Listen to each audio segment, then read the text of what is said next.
नीलो आकाश, निश्चल बगिरहेको पानी अनि आनन्दित मन हराउँदैछ यति कति चितिज पारी त्यो बादल सरी।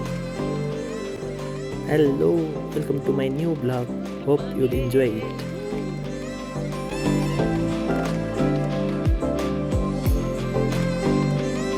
सात तालको सहर भनिन्छ पोखरालाई, तीमध्येको एक दिपाङ ताल जाँदैछु म।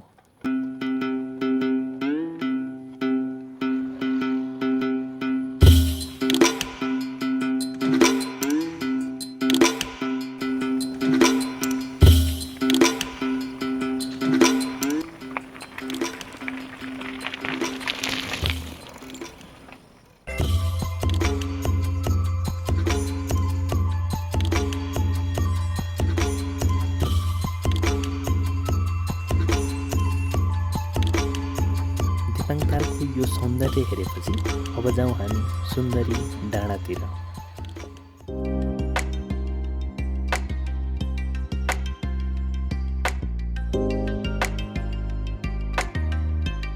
बेगनास तालको यो सौन्दर्य हेरेर को मोहित नहोला र। सुन्दरी डाँडा, आहा, नामै काफी छ।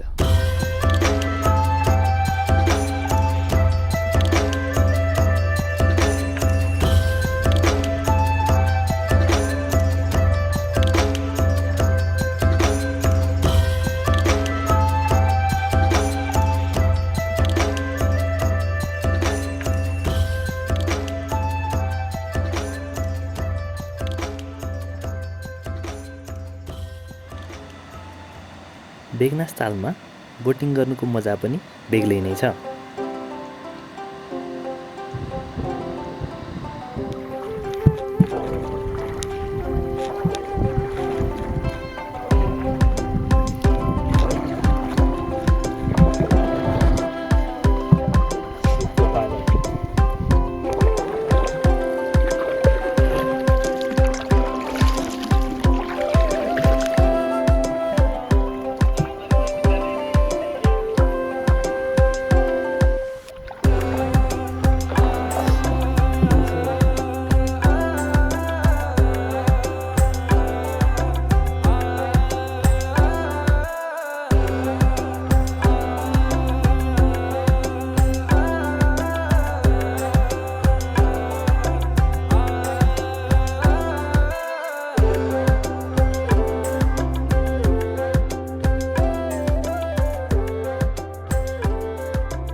अन्त्यसम्म हेरिदिनु भएकोमा धेरै धेरै धन्यवाद।